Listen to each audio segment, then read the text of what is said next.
What is going on, everybody? Welcome back to Sideline Summit. I'm Antonio Perez, joined as always by Chris Coacher, CB Coacher Boy.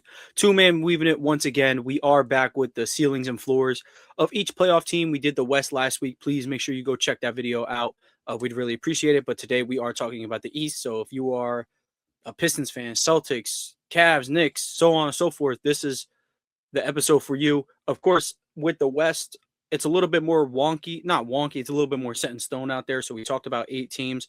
We are going to talk about all 10 because I think in the last month or so, each team has kind of had a little bit of a let's take the Magic, for example. They won like 6 straight and then they lost 5 straight. Same thing with the Heat. They won like 7 straight and then they lost like 4 straight. So we'll at least give every team the time of day to talk about them. We're not going to skip over any teams. Of course, some teams' segments may be longer, like the Cavs and the Knicks.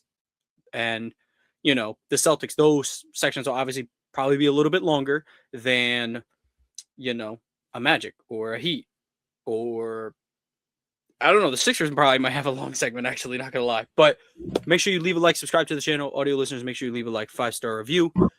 Chris, how are we feeling today? Tired but good. I'm ready for my 3-day weekend. I'm off tomorrow because it's a Good Friday. So I'm excited for that. Ready to sleep. I'm probably gonna play some Grand Theft Auto tonight. Funny enough, I know it's random. I haven't played Grand Theft Auto in like 8 months, but I might start streaming it again. So gonna get on and make sure I'm not ass. So I'm probably gonna do That's that how today. I feel with 2K. I'll buy 2K when it gets to $20. Play it, make sure I'm still painfully mid, and we move. But yeah. Let's get into this Eastern Conference talk. We'll start with the Pistons, who I still think will be an interesting topic. Ceiling and floor, what do you see for your guys over in Detroit? This is with Cade, like presuming he's back for the first round. Oh, yeah. And just to specify, we specified this last episode. This is assuming every team is healthy. Sixers got Embiid, Maxey, Paul George, VJ, and Cade is healthy for the Pistons, and Harden is cool, Mobley, and everybody's healthy besides anyone who's like 20 ACL out for the year. Like obviously they're not there. So, well, I'll say the floor is second round exit. I see them winning that first round series regardless of who it is. I think right now, if they stay in first, which they probably will, unless they go on a streak of losing and the Celtics don't lose another game. They would be playing anywhere from the Hornets to the Heat. And honestly, I think the Heat probably give them the most trouble if they were to make it in and get in 8, just because they're playing Warriors already. And they actually have a pretty good roster of players. But I think they win that series regardless, even if it's really hard fought. So I think the second round is the floor. Ceiling for me is the NBA champion. I'm pretty high on the Pistons because, like I talked before in other episodes, when we're talking about Pistons basketball, one of the 2 things that translate the most in playoff basketball is mentality and defense.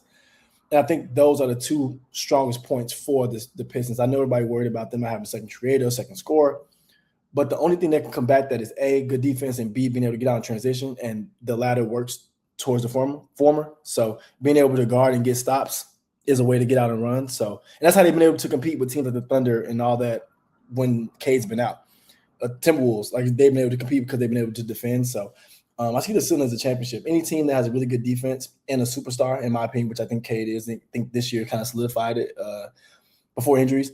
I think they can make a championship run. So I see them, if it's the Thunder or the Spurs, and I see them being able to guard enough to where they keep the games close enough to where, even if it's not the best player on the floor, whoever's rolling at that point in time can get them a win. So, yeah. Well, no, actually, you know what? I'll change it. I'll say make the finals, not win champions. I think they can make the finals. I don't think they beat the Spurs or Thunder or even the Lakers if they come out there. I think those 3 teams in the West I feel like are the scariest right now, even though they are top 3 seeds.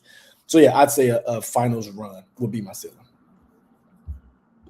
Yeah, I'm kind of in the same boat. I think they would win their first round series. I think people are playing a little bit too much into the inexperience thing. One, they had a gruesome playoff series last year. They gave the Knicks everything they had, and that was the inexperienced series. They blew. I think they blew like a 20-point lead in that game 1 or something like that. So yeah, I agree with you. Second round is the floor because that's when they probably run into a Cavs team, or if the Knicks fall back, then they got to run into a Knicks team. Maybe you can see one of those teams stopping them. And I agree. They can get to the NBA Finals. I do think, because I talked about this last week, I think the only thing that could potentially stop the Spurs, and I don't even think it will. I think if something stops them, it's because OKC is the better team. But if the Spurs get to the finals and they have to play the Pistons, then like inexperience is all out the window, because the Pistons are more experienced by a playoff series, a six game playoff series. I think by that point, I'd rather I'm just gonna go with the better team. So I agree. Yeah, floor, second round exit, ceiling, make the finals. I actually originally was Western Conference final or Eastern Conference Finals appearance with them.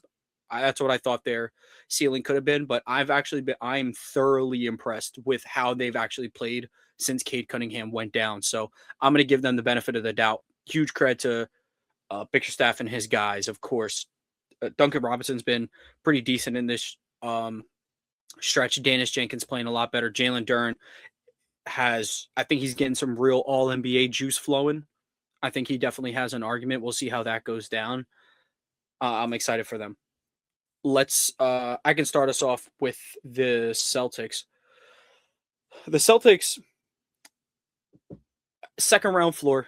I think they definitely get past their first round series. They operate too much like a juggernaut to let a Magic, a Heat, a Hornets really mess with them, even though the Hornets are incredibly fun. And I think that they could probably get a game off Boston, a game or two. They definitely make it interesting, I would say. Really like what Charles Lee is doing. But back to Boston. Second round exit is probably their floor. That's in a world where teams are able to game plan around Jaylen Brown's ability to have tunnel vision at times, even though he's done an incredible job being able to read the floor when seeing single coverage. And it also depends on Jason Tatum's ability to just make shots on a consistent basis. So far, what we've seen since Jason Tatum has come back is the playmaking has not been lost. If anything, I think it almost might be better. Last night, he had a triple-double, and obviously with no disrespect to a champion, but without Kristaps Porzingis there, he's cleaning up on the glass easy. You see it in the rebound numbers. He 18 boards last night. He's averaging 9.8 on the season. So Jason Tatum has the only thing that just has not come back to his game yet, I would probably say, is just the conditioning, which kind of results in him getting to the rim. So more of that, and they should be fine to avoid that worst case scenario outcome. They could win the NBA championship. They have Jaylen Brown and Jason Tatum, who are as good as any duo in the NBA, if not the absolute best duo in the NBA. Jason Tatum has already once been the best player on a championship team. Jaylen Brown has been a finals MVP. And I think people including myself, I think maybe people overestimated the losses of Drew Holiday, Al Horford, KP, and Cornette, and didn't buy in enough to this Joe Mazzulla system where he can literally just mold anybody to go play for this team. I can't speak enough about how Keita has stepped up. Luka Garza has had a great year. Shireman's improved. Walsh has improved. Hugo is playable when he's out there. So, yeah, I have the Celtics winning a championship as the ceiling, and second round exit is their floor. I have the East Conference Finals as the floor for the Celtics. I know it sounds like I'm jumping off the porch, but they're the best team in the East. They were the best team last year, just heading towards Achilles, and that's why I didn't make the East Conference Finals and go to the championship, in my opinion. So I think the best team in the East Conference is back, and I think them playing without JT for as long as they did only helped everyone else on the team, not named Jason Tatum. So it makes you deeper by not even adding many additions. So I think it's like you had a top three team in the East, and you added at the trade deadline Jason Tatum. Like realistically, that's kind of what happened. I mean, he came back after the trade deadline, but realistically, that's what happened. So in my opinion, that makes it the East Conference Final. I don't think any team in the East is going to stop them from getting there. Maybe they get caught up there in the East Conference Finals, but I don't think they lose before that. And ceiling is the championship. I think if they get out of the Eastern Conference, they win the championship, in my opinion. I think they can beat the Spurs, they can beat the Thunder, or any of those teams out west that would be challenging. Lord forbid the Lakers or a weird team like the Nuggets or something comes up, they're sweeping them. So, in my opinion, well, I don't know to sweep the Lakers. It's hard to sweep Luka and LeBron. Luka gonna get a game. They will get a game. With the worst team, he got a game. So right, and LeBron, I mean, he's went out sad in points, but I don't think he's going out that sad again. So I think they have a good. They still win, but I think it's a good series. But I think they're the best. I think they're the best team not named OKC in the NBA right now. So I could see them easily making the finals and winning. But I think the floor East Conference Finals for sure. Yeah, not mad at that at all. Let's get to a team. This is probably the first team that like, there might be real discussion on the New York Knicks. Very interested to see what you think about them because I know for the most part you see their potential, but you will also be the first of us to kind of speak on their downfalls, or not their downfall, but their negatives. I'm interested to hear what you have to say. Well, you could have damn near kept downfalls, and the downfalls was firing Thibodeau for Mr. Potato Head. And I think Mike Brown is a good coach. I really do think that. But the best part about the Knicks last year was them playing as many minutes as they were. I said that last year we were talking about the Knicks. I think we have a clip on it while I'm talking about that. But to skip past that part I've already said, I think their floor is a first-round exit. I think they can get caught in the first round by somebody just because they don't have – not saying a continuity, but if you didn't go to Villanova, you don't like each other. That's kind of what it seems. I'm not saying Towns dislikes Brunson or Hart or Michael Bridges as people, but as basketball players, I don't think their synergy is there right now. It just isn't. So I think with that, trying to figure out how you can get Towns, because you have to have Towns involved. He has to be an important second option for you to move through the Eastern Conference to get anywhere. He has to be a very, very effective number two option, and he just hasn't been for most parts. Funny enough, he's come off a triple-double yesterday, but they were playing a G League team for the most part, and it was due.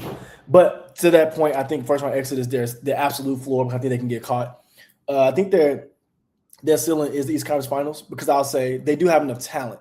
They're talented enough to make that run, but I think it's just about the synergy and them being able to play together and play well to be able to maximize on that and to actually follow through on that. But if they can do that, I can easily see them make East Conference Finals easily.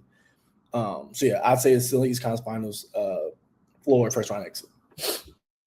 Yeah, my ceiling for the New York Knicks is getting to the finals. I don't think they match up very well with the potential teams out west that could make it. Like you kind of were saying with the Celtics, like if some weird team were to pop out west, then maybe the Knicks do stand a chance. I think their floor, though, I think I agree with you. Like first round exit, let's say they keep this third seed, right? What if the Sixers get the sixth seed? And I'm not one to prop up 76er playoff basketball, but I'll tell you what, I feel a lot different about them if one, an Embiid is on the floor, because regardless if he looks like himself or not, teams will always treat Joel Embiid like he's Joel Embiid. But if Paul George is going to play this way, they're going to be a tough out for any team. Because Paul George, look, the idea of having Paul George on your team is just like someone who is unstoppable one-on-one, can score at all three levels, keeps the defense honest, even in a smaller role. He's supremely found his groove over this past month, and he's going to be fresh for the playoffs. It's just a best case scenario. He's going to be fresh. Maxey coming off an injury condition, we'll see how he looks, but VJ has looked good as of recently, kind of got over that midseason rookie wall, as it seems. Embiid is back, so I'm very excited for that team. Sorry, I definitely went on a ramble for them and didn't really talk about the Knicks, but my floor for the Knicks is a first-round exit. They could get caught, and they're still having these defensive struggles. Offensively, the stat sheet would say that it's all sunshine and rainbows, and I think for the most part, the eye test may disagree unless you're Jalen Brunson. Jalen Brunson is always going to get his, though. One of the best offensive players in the league. And OG's done a great job kind of backing him up for the most part, especially with Cat, who, I mean, dude, it's April 2nd, and he's still talking about, I don't know my role. I'm just going to try to find a way to help the team. It's like, dude, come on. At some point, even if your coach isn't giving you nothing to work with, just do something. Find a consistent role. Even if it's on a night-to-night basis. All right, this center's weaker or this center's smaller, it's going to be a big day on the post. And then if the center is great around the rim, if it's like a Rudy Gobert, oh yeah, I'm gonna come to the corner, I'm gonna pull him out of the paint. So that's just that's just all I worry about for the Knicks. I don't think there'll be a first round exit, depending on the matchup, but I could see them making the finals. Best case scenario. Can I make a comment on the cat thing? Yeah, go ahead. Because yeah. The only problem with not only problem, but my thing with cat, and I'm not a cat lover, like in real life or talking about cat either. I really don't like cats. But in all actuality, for Carl Anthony Towns, having a point guard that doesn't pass for one, and that can't pass for two, hurts that. On top of him being ball dominant, like yes, Luka's ball dominant, but Luka can pass, and he's an elite passer, and he knows the correct pass to make. So when he does make it, you're going to be open because he knows how to do that. Y'all know there's nobody on this planet that loves Josh Hart probably more than his mother than me as a basketball player. Nobody. He can't make an entry pass to save his life. He looks like Ramon Sessions trying to make entry passes, and it boggles my mind. That's just so specific. It's so Ramon random. Sessions inbound pass. It's a joke. It's a joke me and one of my friends make. Ramon Sessions couldn't make an entry pass to Paul Gasol and Andrew Bynum's in the finals when they lost to the Celtics the first time. Please go back and watch that and watch how many turnovers he threw like that. It's hilarious. But that's the joke because that's how Josh Hart looks. Michael Bridges literally doesn't look like a basketball player half the time. Jordan Clarkson doesn't pass. Coley doesn't play enough. So for Towns, it's like he has to get it on the perimeter, do something with it, try to get to the basket. And we all know we want Cat in the post, but want him in the post, but he can't get the ball. So I think to your point, he's still screaming he hasn't found a role because the point guard and the coach haven't done so, haven't helped him do so. Like, if you're going to have a ball dominant guard, and first of all, point guard and center pick and roll is the thing that started basketball. Brunson and Towns don't run any pick and roll, basically. They damn near don't run any. That's the easiest way to get your big or your guard free is by running pick and roll. I don't understand it. Maybe it changes in the playoffs. But I just want to say that note about Cat. I feel like Cat, if he can get the ball more, not even that he cries about it, but if he can get the ball more, he's able to define a role. Because, again, like I said, he has to be an important second option for them to be good. And he damn near can't. So my question is, what exactly did Tibbs and Mike Brown do differently? Because last year, Karl Anthony Towns we were back in business. We were all NBA. We're top 5 center. Like we're all the way back in the game. Now this year, they were split the minutes. No, not even how much, but you know how so you're a Celtics fan. You watch JB and JT. Yeah, they start together, but one goes to the bench early, one finishes the quarter, the other comes back and starts. They rarely see minutes without both. Literally when JT was getting his minutes restriction, but not anymore. And then in the fourth quarter, they're on the court together for most of the quarter. Same with Mitchell and Harden. Same thing when you have two guys like that, you have to give them, especially when they're both ball or better with the ball in their hands, you have to give them time on the court alone without the other guy because it becomes an automatic deference. Even if they don't want to, it becomes that. So again, like I said, Jalen Brunson has to have the ball for 14, 15 seconds to get into a rhythm, which is cool. He's your best player. But now Cat is it with 4 seconds on the block. What is he going to do? That's why he gets so many offensive fouls. He takes 2 dribbles and try to bully his way to the basket, which, I mean, he's being strong with the ball, but you can't be that strong with the ball all the time. You're going to get offensive fouls. So I don't think Mike Brown staggers their minutes good enough. And then even when he does stagger their minutes, it's like Towns, Coley, Clarkson, Diawara, and OG. Like, outside of him, who's going to get him the ball for real? You know what I mean? It's the staggering's is weird. The minutes are weird. I think that's what Tibbs did the most. And even if they weren't getting it, he'd leave him out there. Like, play 40 minutes. If that's going to help you figure it out, play 40 minutes. So I think that's the only thing Mike Brown's doing differently. Not necessarily wrong, just differently. Yeah, not mad at that at all. Because sometimes to just the naked eye, it's like you can kind of get caught up in Jalen Brunson, heliocentric basketball and, still ask Cat. But I know a lot of my favorite players are rhythm players. So I totally get that. Let's talk about the Cavaliers. Cavaliers, who you kind of mentioned that last little segment there, I would say their first, I think because conveniently where they are in the standings right now, they are 4. I think they would take care of their first round matchup. I do think it would be really hard to catch them off guard. So I'll say their second round exit is their floor. A second round exit's their floor. I would say their ceiling.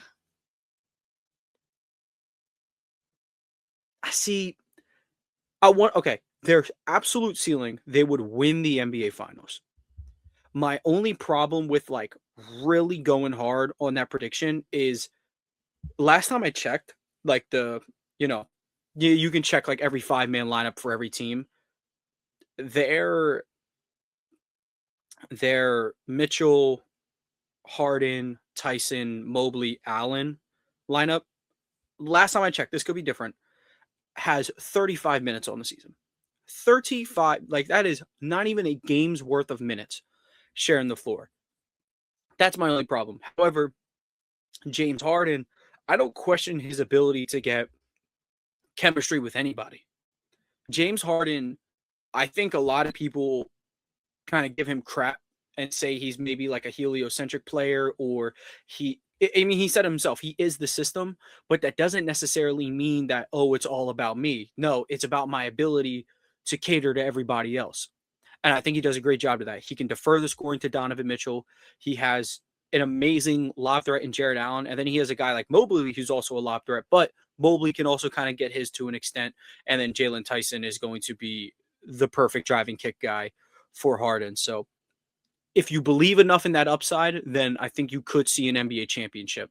I think they would them versus the Pistons in that second round is going to be like electric. That could be my favorite series of the entire playoff. So I'm excited to see that. I think that could be their floor. That could be where they're halted, but I could see them winning it all. It really depends on playoff Harden. Yeah. I'll say their floor is a second round exit. I don't see them losing the first round. I think they match up pretty well with who they at right now. They're 4.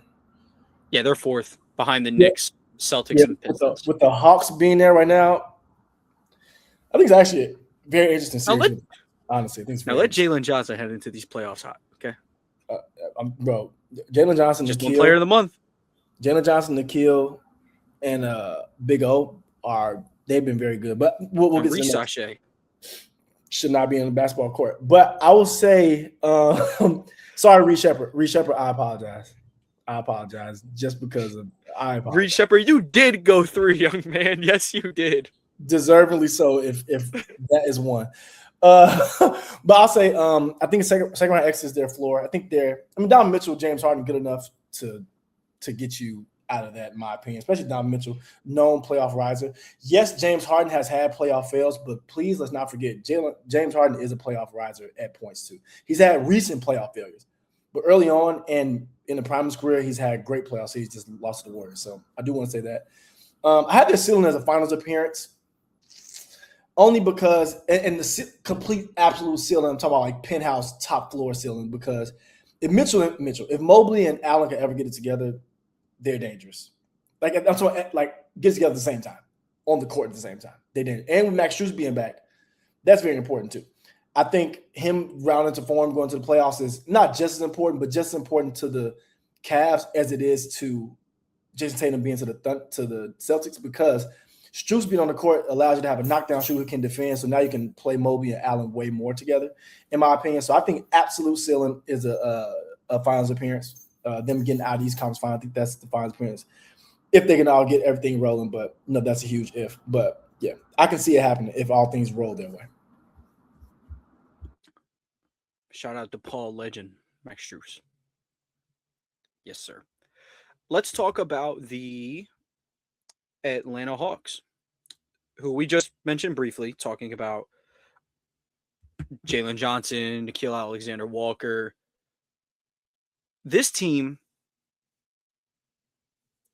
their floor is a first-round exit. I think they kind of are starting to really push away from that play-in race. So I'll just chalk up their floor to being their floor will be a first-round exit. My ceiling for them, I'll just probably say second-round exit, because I think it'll get to just like a standpoint with, I don't think they could beat the Pistons in a playoff series. Like, I really want to say Eastern Conference Finals appearance, but I don't want to put too much dip on my chip with this team, especially because they did have a very flat point after they traded Trae Young. Like, what their team just is right now, they had a very bad point, but now they're at a really good point. I do trust this good point a little bit more, but I don't think I trust it enough to beat the Pistons 4 times in 7 games. So I hope I'm wrong. I really do hope I'm wrong. I would love to see this team take an incredible playoff run, and it would feel a little bit more authentic to me than what Trae Young did way back when, which, not taking anything away from that. That was an incredible run, but it would kind of show that Jalen Johnson could be your like a real number one, especially because he is a point forward instead of a small point guard who can't defend. Man, I really do like this Hawks team, but I'm gonna have to cut it off at second round exit because I don't want to put too much dip on my chip. I know you are the Jalen Johnson guy. Oh yeah, I'm probably hold on. You good? Yeah. But yeah, this Hawks team. All right, my bad. Yeah, I love Jalen Johnson as a player. I've been there. I've been telling people to buy stock as early as possible, but now your stocks right now. Now I'm holding all the shares because I was here early and I'm staying here. But saying that, I think it's funny. I think their ceiling is like if everything goes right, it's East Conference Finals appearance that they probably get swept in. But I think that's if everything goes right. If Nikhil's shooting 40% from three, like he's been doing, the Big O shooting 38% from three. If Dyson give you more than 7 points on offense and you're able to play CJ McCollum 25, 30 minutes because he's been very, very good on offense, I think the absolute ceiling, kind of like I talked about with the Cavs, everything has to go 100% correctly. But I think their ceiling is the East Conference Finals appearance. I think their floor is a first-round exit. And I'll say that because I think they can get caught in the first round because nobody really has a real idea of what this team really is. Like, we've seen them be really good for a couple months, but like, is that really them, or is this just them rolling at the right time where everybody's kind of packing it in and getting ready for the playoffs? Like, we'll see. Yeah, I think their absolute ceiling is Conference Finals appearance, floor, first round exit. I'm trying to get these numbers on Jalen Johnson, or not Jalen Johnson, on Dyson Daniels. Just trying to get his numbers since their little like long win streak started pretty much. What are they, 17-3? So just trying to look at their third most recent loss, which was against Miami. Okay, we'll go to one day before that. So since February 19th, Dyson Daniels is at 12 points per game in comparison to 10. He is shooting egregious from the foul line, but he's shooting 58% from the field, and he just dialed back the threes more than he already has. So he's a very he's just a very big key to that. And on top of that, him being as good of a playmaker as he is, despite his inability to score the ball, I think is really impressive because most playmakers, they do have to be able to put the ball on the deck and truly be a threat, at least at 2 levels of scoring, but he has no scoring bag. But he's operates as a really good secondary playmaker to Jalen Johnson. I think he's definitely turned up as of recently a lot better than he has. Like last game, 15 and 13. He killed it on the glass. Nickeil Alexander-Walker, man, 32 last night. Man, I don't even know if Nickeil Alexander-Walker's cousin would have thought this was going to happen. I know who did. Who thought this was going to happen? You? 20? Me, you thought me 20 points, 11 point per game jump? Yes, and the reason why, because I watched Nickeil since Virginia, but Nickeil came to Virginia as just a defender. He couldn't do anything but defend. By his second year, can defend, shoot the midi, play make a little bit. Third year in the league, can shoot the three at about 30%. Like, maybe if he started at point guard before the Timberwolves, and y'all know I love Big Jelly too, maybe they should have kept Nickeil and let Jelly walk. They'd probably be in a way better situation. They don't have Dosunmu now, but him as the stabilizing point guard, being able to defend with Ant back there in that backcourt, you giving people hell, and he can give you 20 points. And like I said, with Ant, you don't have the touches available. Jalen Johnson is a legit point forward. Scottie Pippen would be happy. He wants everybody else to get their shot so he can just clean up and get in the open court. Nickeil with the opportunity, I seen 20 points. Well, 18 to 20 is what I said on my tweet. I'm gonna go find it so I can send it to you. I said like 18 to 20 because I think him being able to shoot the ball better, and he gets to the free throw line very, very well. He makes his free throws. He's efficient. So I think with efficiency, a lot of times people think if he's efficient, shot attempts go up, I lose some efficiency. Not him. He doesn't really take bad shots.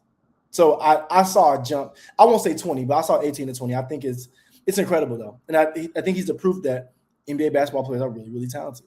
And a lot of times it's just space and opportunity. Like, for example, Peyton Pritchard. If Peyton Pritchard's not on the Celtics, let's say Peyton Pritchard is playing point guard for the Pacers this year in Nimbar's role without Halliburton. You can't tell me he doesn't average 22 plus points a game. He just does. Like he does. He averaging Nimbar's 22, right? Like 22 and 7. and Nimbar's at 18 and 8 or something like that. Pritchard, you see what I mean? Some players are just that good to where you're looking like, you know what? Maybe if he had his own team, we could take.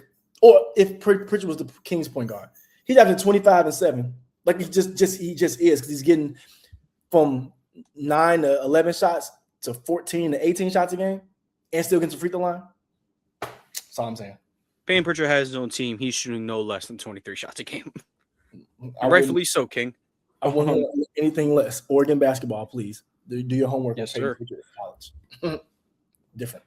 Let's talk about the Philadelphia 76ers.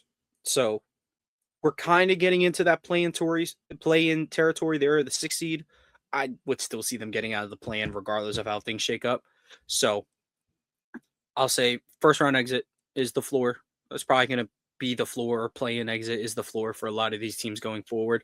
Ceiling for the Sixers, I would say,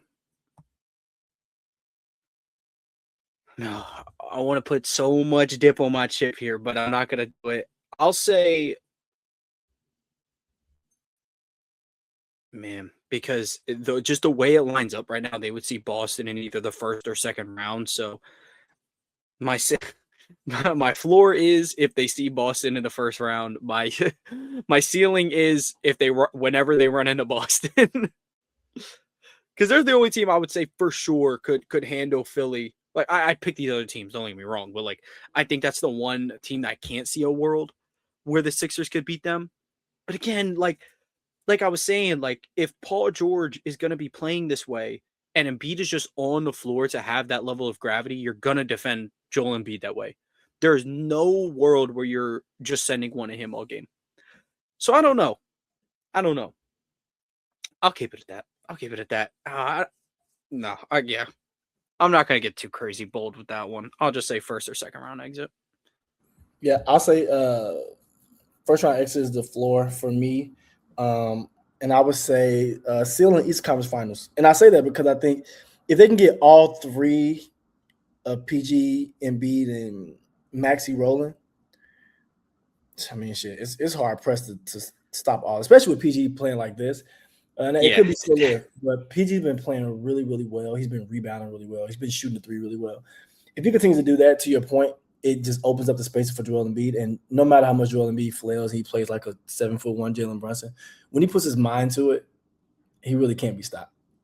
So I'll say East Conference Finals as a ceiling because I think if there's too talented at the top, and I think Kelly Oubre has been playing really well. Kelly Oubre is one of my favorite NBA players, just like role player guys. He's just always solid in my opinion. Adem Bona, very good backup center, like Neemias Queta. Those two have been really, really good. If it was an all-NBA backup team, they'd be the starting bigs on there. They're really, really good. And I think just having that type of player to kind of spell minutes for Joel so he doesn't have to play the whole 40 and not really lose a lot, I think that helps too. So I'll say East Conference Finals appearance, not a win. East Conference Finals appearance would be their ceiling. Yeah, I have to respect that. They've been playing some good basketball of lately. Let's talk about the Raptors, who I think someone said this. I saw this on Twitter today, and I think I low-key agree. Somebody was they were kind of like, I think the Raptors record might be carrying how people may think about them right now.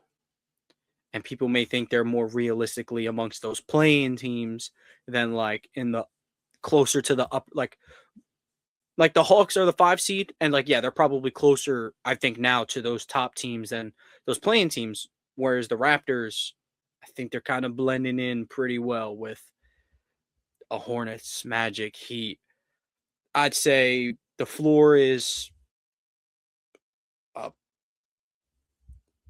I'll say the floor is a play and exit. I really think that I'm just not really inspired by the basketball they've been playing lately.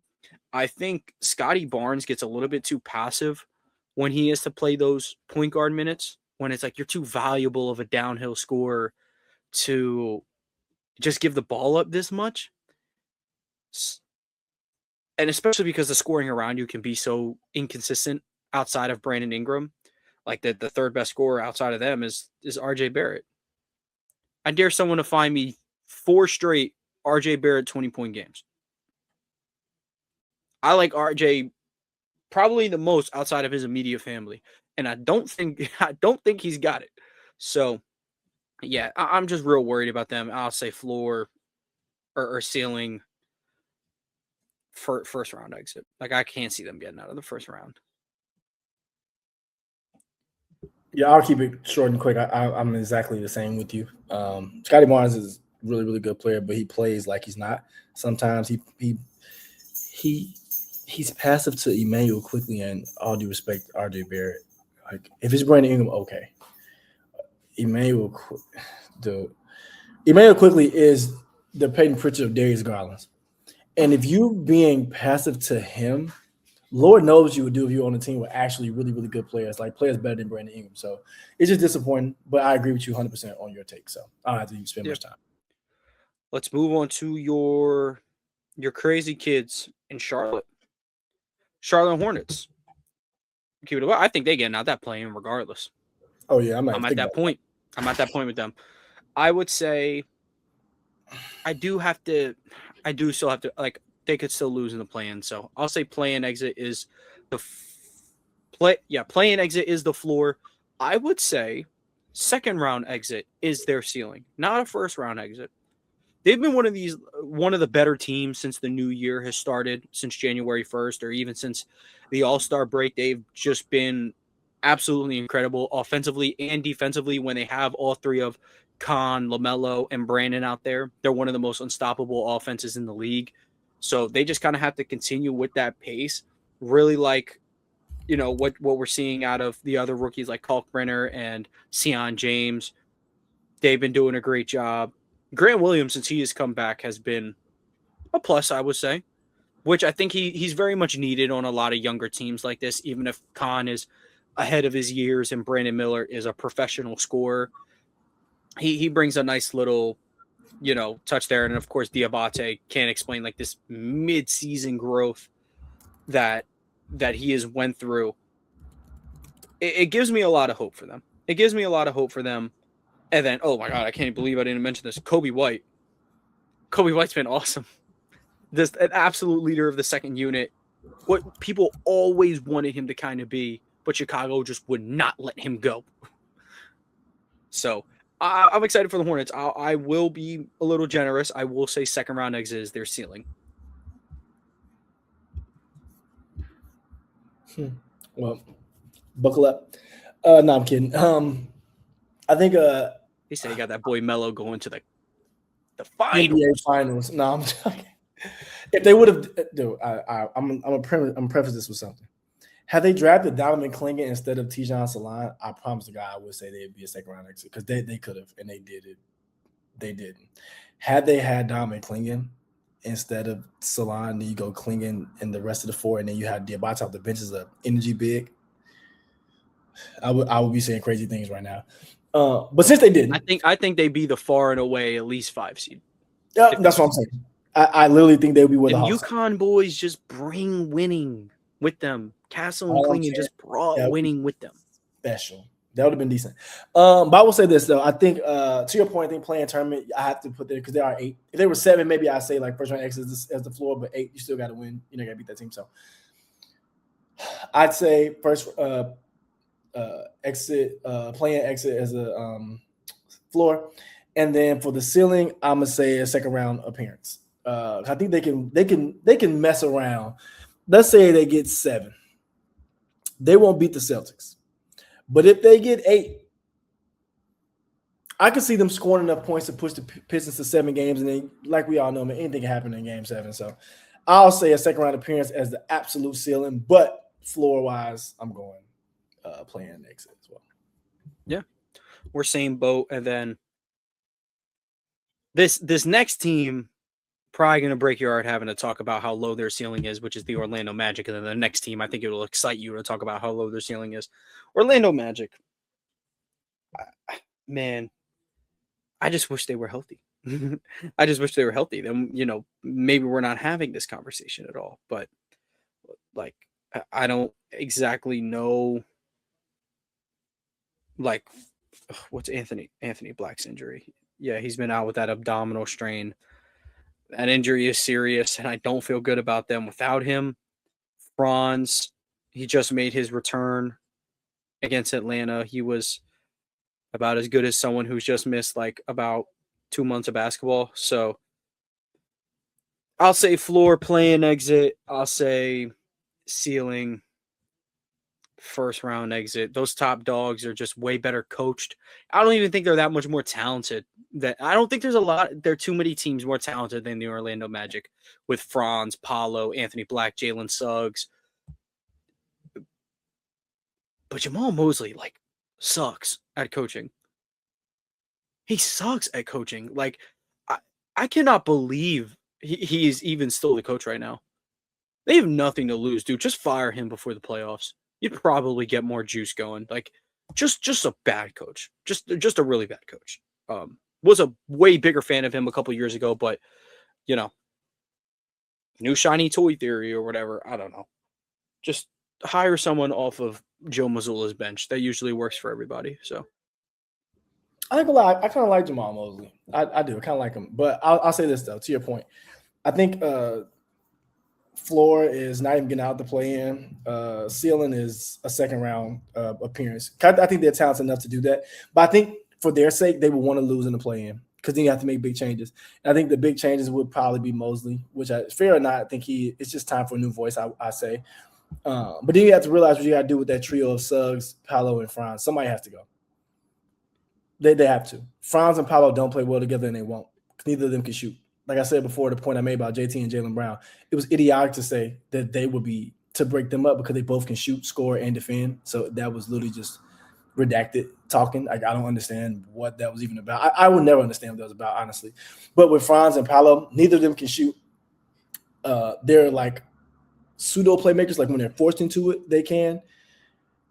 And Franz doesn't put as much effective rim pressure as people think. I don't care what the numbers say, it's not effective. Every time, if you're 6'9", 6'10", you're on every time trying to avoid contact, you're not really putting much pressure on the rim. So I think for their sake, they want to lose early to be able to, make some changes that I needed. Anthony Black needs to be the point guard of this team starting next year. So whatever that means for Jalen Suggs, him moving to shooting guard or moving to Tulsa, Texas to play G League, I don't care. He has to get out the way. He has to. And you have to choose if you're going to be if it's going to be Paolo's team or Franz. And I think an early exit would help that. So yeah. It hurts because I love y'all know how I feel about my boy P. Any forward from Duke, JT, Paolo, Freaky Zion, Jalen Johnson, Jabari Parker, those will never be wrong in my book. Cam Reddish, I threw him in there. Yes, I did. They'll never be wrong in my book. And for Tone's sake, RJ Barrett. They'll never be wrong. For my sake, okay. They'll never be wrong. Mind you, stuck his neck out for Cam Reddish, but the better basketball player, it's for my sake. Okay. This is ridiculous. But you know what? That's okay. That's okay. Now, for what's probably going to be the shortest segment ever, the Miami Heat's floor and ceiling. Floor. Play-in exit in game 1. Ceiling. Losing to the Pistons in 5 games. I just can't stand this team. Like, they're just so night and day. I'm not even going to imagine an outcome where everyone's healthy and they're playing that style that they were early in the year. That was very getting up and down the court. Who even cares about defense? It's just annoying. It's just annoying. So. Yeah, man, I'm down with that. I will say, though, as playing Warriors, I think somehow they get out of the play-in regardless, just because this is what they do. So I'll say, funny enough, it's the first time I've ever probably said this. Their ceiling and floor is a first-round exit, in my opinion. No, okay.